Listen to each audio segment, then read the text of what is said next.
ಎಲ್ಲರಿಗೂ ನಮಸ್ಕಾರ. Welcome back to my YouTube channel.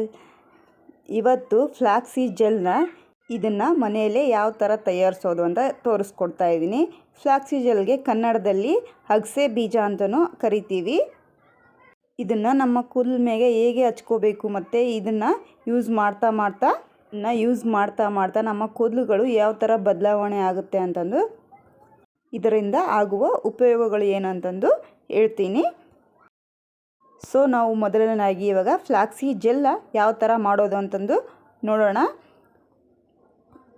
ಇದನ್ನು ಅಗಸೆ ಬೀಜನೂ ಅಂತಾರೆ ಅಂತ ಆವಾಗಲೇ ಹೇಳಿದ್ದೀನಿ. ಇವಾಗ ಮಾಡೋದಕ್ಕೆ ಇಡ್ತಾ ಇದ್ದೀನಿ. ನಾನು ಗ್ಯಾಸಿನ ಮೇಲ್ಗಡೆ ಒಂದು ಪಾತ್ರೆನ ಇಟ್ಬಿಟ್ಟು 1.5 ಗ್ಲಾಸಷ್ಟು ನೀರನ್ನ ತೊಗೊಂಡಿದ್ದೀನಿ. ಈ ಗ್ಲಾಸಲ್ಲಿ ನೀವು ನಿಮ್ಮ ಕೂದಲು ಯಾವ ಥರ ಇದೆ ಅಂತಂದು ಕ್ವಾಂಟಿಟಿ ಮೇಲೆ ತೊಗೊಳ್ಳಿ.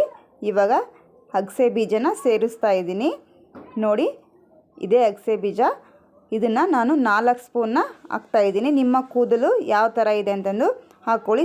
ಸ್ವಲ್ಪ ಕೂದಲೇ ಇದ್ದವರು ಆದರೆ ಶಾರ್ಟ್ ಏರ್ಸ್ ಇರ್ತಾವಲ್ಲ, ಅವರು 2 ಸ್ಪೂನು ಅಥವಾ 3 ಸ್ಪೂನ್ನ ಯೂಸ್ ಮಾಡ್ಬೋದು. ನಂದು ಲಾಂಗ್ ಏರ್ ಇರೋದ್ರಿಂದ ನಾನು 4 ರಿಂದ 5 ಸ್ಪೂನ್ನ ಹಾಕ್ಕೊಂಡಿದ್ದೀನಿ.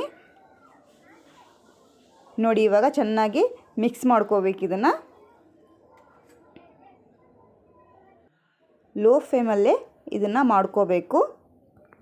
ಇದು ಕುದೀತಿರುವಾಗ ಐ ಫ್ಲೇಮನ್ನು ಮಾಡ್ಕೋಬೋದು. ನೋಡಿ, ಇವಾಗ ಕುದೀತಾ ಇದೆ. ನಾನು ಐ ಫ್ಲೇಮಲ್ಲಿ ಇಟ್ಕೊಂಡು ಕುದಿಸ್ಕೊತಾ ಇದ್ದೀನಿ. ಇವಾಗ ನೋಡಿ, ಈ ಥರ ಚೆನ್ನಾಗಿ ಕುದಿಬೇಕು. ಇದನ್ನು ತಿರುತಾನೇ ಇರಬೇಕು, ಇಲ್ಲಾಂದರೆ ಅಗಸೆ ಬೀಜ ಎಲ್ಲ ತಳ ಹಿಡ್ಕೊಂಡ್ಬಿಡುತ್ತೆ. ನೋಡಿ, ಈ ಥರ ತಿರ್ಕೊಳ್ತಾನೆ ಇರಬೇಕು. ನೋಡಿ, ಸ್ವಲ್ಪ ಜೆಲ್ ಆಗಿದೆ ಇವಾಗ. ನೋಡಿ, ಇವಾಗ ರೆಡಿಯಾಗಿದೆ. ಯಾವ ಥರ ಗೊತ್ತಾಗುತ್ತೆ ಅಂದರೆ ಸಿಂಪಲ್ಲಾಗಿ ಎಗ್ ವೈಟ್ ಇರುತ್ತಲ್ಲ, ಆ ಥರ ಆಗಿರುತ್ತೆ. ನೋಡಿ, ಇವಾಗ ಇದನ್ನು ಫಿಲ್ಟ್ರ್ ಮಾಡ್ಕೋಬೇಕು. ಇವಾಗ ಸೋಸ್ಕೋಬೇಕು. ನೋಡಿ, ನಿಮ್ಮ ಹತ್ರ ಯಾವ್ದು ಫಿಲ್ಟ್ರ್ ಇರುತ್ತೋ ಅದರಲ್ಲಿ ಇದನ್ನು ಸೋಸ್ಕೋಬೇಕು.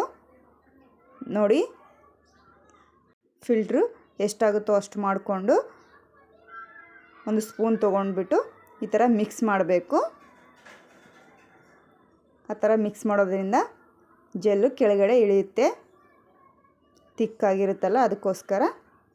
ನೋಡಿ, ಇವಾಗ ಒಂದು ವೈಟ್ ಕಲರ್ ಬಟ್ಟೆ ತೊಗೊಂಡ್ಬಿಟ್ಟು, ತೆಳ್ಳನ ಬಟ್ಟೆ ತೊಗೊಂಡ್ಬಿಟ್ಟು ಹಾಕ್ಕೊಂಡು ಕೈಯಲ್ಲಿ ಹಿಂಡ್ಕೋಬೇಕು. ಇದನ್ನು ಹಿಂಡ್ಕೊಂಡ್ರೆ ಆರಾಮಾಗಿ ಜೆಲ್ಲು ಬರುತ್ತೆ. ನೋಡಿ, ಇವಾಗ ನಾನು ಹಿಂಡ್ತಾ ಇದ್ದೀನಲ್ಲ, ಈ ಥರ ಹಿಂಡ್ಕೋಬೇಕು. ತೆಳ್ಳನ ಬಟ್ಟೆ ತೊಗೊಳ್ಳಿ. ಇವಾಗ ನೋಡಿ ಯಾವ ಥರ ಆಗಿದೆ ಜೆಲ್ ಅಂತಂದು. ಎಗ್ ವೈಟ್ ಇರುತ್ತಲ್ಲ, ಆ ಥರನೇ ಆಗಿದೆ. ಇಷ್ಟು ಜೆಲ್ ಬಂದಿದೆ ನನಗೆ. ನನ್ನ ಕೂದಲಿಗೆ ಇಷ್ಟು ಸರಿಯಾಗುತ್ತೆ. ಇವಾಗ ಕೂದಲಿಗೆ ಅಪ್ಲೈ ಮಾಡ್ತಾ ಇದ್ದೀನಿ. ನೋಡಿ, ಮೊದಲಿಗೆ ಕೂದಲನ್ನೆಲ್ಲ ಬಿಡಿಸ್ಕೊಂಡು ಇಟ್ಕೊಳ್ಳಿ. ಎಲ್ಲ ಕೂದಲಿಗೂ ಅಪ್ಲೈ ಮಾಡ್ತಾ ಇದ್ದೀನಿ. ನಾನು ಒಂದು ಬ್ರಷ್ನ ತೊಗೊಂಡಿದ್ದೀನಿ. ಇದನ್ನು ಪೇಂಟ್ ಎಲ್ಲ ಅಪ್ಲೈ ಮಾಡ್ಕೋತಾರಲ್ಲ ಏರ್ಗೆ, ಆ ಬ್ರಷ್ ಇದು. ಇವಾಗ ಏರ್ನ ಡಿವೈಡ್ ಮಾಡ್ಕೋಬೇಕು. ನೋಡಿ ಯಾವ ಥರ ಅಂತಂದು ಹೇಳ್ಬಿಟ್ಟು ಈ ಥರ ಡಿವೈಡ್ ಮಾಡಿಕೊಂಡು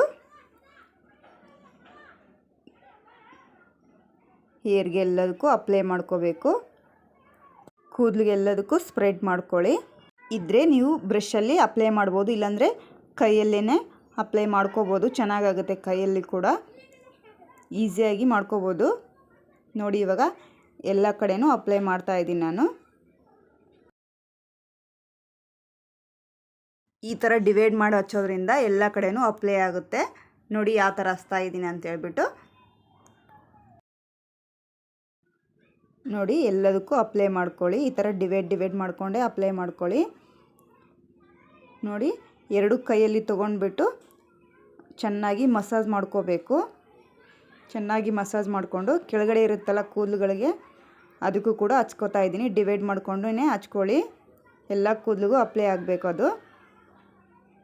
ನೋಡಿ ಯಾವ ಥರ ಹಚ್ಕೋತಾ ಇದ್ದೀನಲ್ಲ, ಆ ಥರನೇ ಡಿವೈಡ್ ಮಾಡಿಕೊಂಡು ಹಚ್ಕೊಳ್ಳಿ. ಒಂಥರ ತಣ್ಣಗಿರುತ್ತೆ. ಐಸ್ ಕ್ಯೂಬ್ ಎಲ್ಲ ಹಚ್ಕೋತೀವಲ್ಲ, ಆ ಥರ ಆಗುತ್ತೆ ಇದು ಹಚ್ಕೊಂಡ್ರೆ. ಬಿಸಿಲುಗಾಲದಲ್ಲಿ ಇದು ಮಾಡಿಸಿದ್ದು ಹೇರ್ ಪ್ಯಾಕ್ ಅಂತ ಹೇಳ್ಬೋದು. ತುಂಬ ಕೂಲ್ ಅನಿಸುತ್ತೆ ಹಚ್ಕೋತಾ ಇದ್ದಾಗ. ನಿದ್ದೆ ಬಂದಂಗೆ ಆಗುತ್ತೆ ನಿಮಗೂ. ನೋಡಿ, ಒಂದ್ಸರಿ ಟ್ರೈ ಮಾಡಿ. ನೋಡಿ, ಇವಾಗ ಕೆಳಗಡೆ ಕೂದಲಿಗೂ ಅಪ್ಲೈ ಮಾಡ್ತಾಯಿದ್ದೀನಿ ನಾನು. ಬುಡಕ್ಕೂ ಕೂಡ ಫುಲ್ಲು ಹಚ್ಕೊಂಡು ನೋಡಿ. ಇವಾಗ ಎಲ್ಲ ಹಚ್ಚೋದು ಕಂಪ್ಲೀಟ್ ಆಯಿತು ನಂದು. ಈ ಥರ ನಾಟ್ ಹಾಕ್ಕೊಂಡು ಒಂದು ಬನ್ನ ಹಾಕ್ಕೋಬೇಕು ಮೇಲ್ಗಡೆ. ಕೂದಲೆಲ್ಲ ಮೇಲ್ಗಡೆ ಕಟ್ಕೋಬೇಕು ನೋಡಿ. ಇವಾಗ ಈ ಥರ ಸ್ವಲ್ಪ ಮೇಲ್ಗಡೆ ಎಲ್ಲ ಮಸಾಜ್ ಮಾಡ್ಕೊಂಡಂಗೆ ಮಾಡಿಕೊಂಡು ಸೂಪರಾಗಿರುತ್ತೆ ಇದು. ಹೀಗೆ 2 ಗಂಟೆ ಬಿಟ್ಬಿಟ್ಟು ಏರ್ ವಾಶ್ನ ಮಾಡ್ಕೋಬೇಕು. ಸೊ ಹೀಗೆ ನೋಡಿ ನನ್ನ ಕೂದಲು ಏರ್ ವಾಶ್ ಆದಮೇಲ್ಗಡೆ ಯಾವ ಥರ ಆಗಿದೆ ಅಂತಂದು. ಇನ್ನೂ ಸ್ಮೂತ್ ಅನಿಸುತ್ತೆ. ಆ್ಯಕ್ಚುಲಿ ಹೇಳ್ಬೇಕಂದ್ರೆ ನೀವು ಏರ್ ವಾಶ್ ಮಾಡ್ತಾನೆ ಗೊತ್ತಾಗುತ್ತೆ ನಿಮ್ಮ ಕೂದಲು ಯಾವ ಥರ ಆಗ್ತಾಯಿದೆ ಅಂತಂದು. ಸ್ಮೂತ್ ಅಂದರೆ ಸ್ಮೂತಾಗಿ ಫೀಲ್ ಆಗುತ್ತೆ ನೋಡಿ ಯಾವ ಥರ ಆಗಿದೆ ಅಂತಂದು. ಹಚ್ಚುವಾಗ ಎಷ್ಟು ಕೋಲ್ಡು ಆಗಿರುತ್ತೋ ನಮ್ಮ ಏರ್ ವಾಶ್ ಆದಮೇಲೆ ಕೂಡ ಫುಲ್ಲು ಕೂಲ್ ಅನಿಸುತ್ತೆ. ಬೇಸಿಗೆಗಾಲದಲ್ಲಂತರೂ ಇದು ಹಚ್ಕೊಂಡ್ರೆ 100% ರಿಸಲ್ಟ್ ಕೊಡುತ್ತೆ ಇದು ಏರ್ ಪ್ಯಾಕು. ಸೊ ಈ ಏರ್ ಪ್ಯಾಕು ಯಾವುದೇ ರೀತಿ ಸ್ಮೆಲ್ ಇರೋದಿಲ್ಲ. ಹಚ್ಚುವಾಗಲೂ ಮತ್ತು ವಾಶ್ ಮಾಡ್ಕೊಳೋವಾಗಲೂ ಯಾವುದೇ ಥರ ಇರಿಟೇಷನ್ ಆಗೋದಿಲ್ಲ. ನಮ್ಮ ಏರ್ಗೆ ಒಂದು ಡೀಪ್ ಕಂಡೀಷನರ್ ಸಿಗೋದ್ರಿಂದ ನಮ್ಮ ಕೂದಲು ಇನ್ನೂ ಉದ್ದ ಬೆಳೋದಕ್ಕೆ ಹೆಲ್ಪ್ ಮಾಡುತ್ತೆ. ಇದು ಸ್ಮೂತ್ ಮತ್ತು ಶೈನಿಯಾಗಿಯೂ ಇರುತ್ತೆ ನೋಡಿ ಯಾವ ಥರ ಇದೆ ಅಂತಂದ್ಬಿಟ್ಟು. ನೀವು ಟ್ರೈ ಮಾಡಿ ಹೇಗಿತ್ತು ಅಂತ ಕಮೆಂಟ್ ಮಾಡಿ ತಿಳಿಸಿ. ಈ ವಿಡಿಯೋ ಇಷ್ಟವಾದಲ್ಲಿ ಪ್ಲೀಸ್ ಸಬ್ಸ್ಕ್ರೈಬ್ ಮಾಡಿಕೊಂಡು ವೀಡಿಯೋಸ್ನ ನೋಡಿ. ಎಲ್ಲರಿಗೂ ಬಾಯ್ ಬಾಯ್.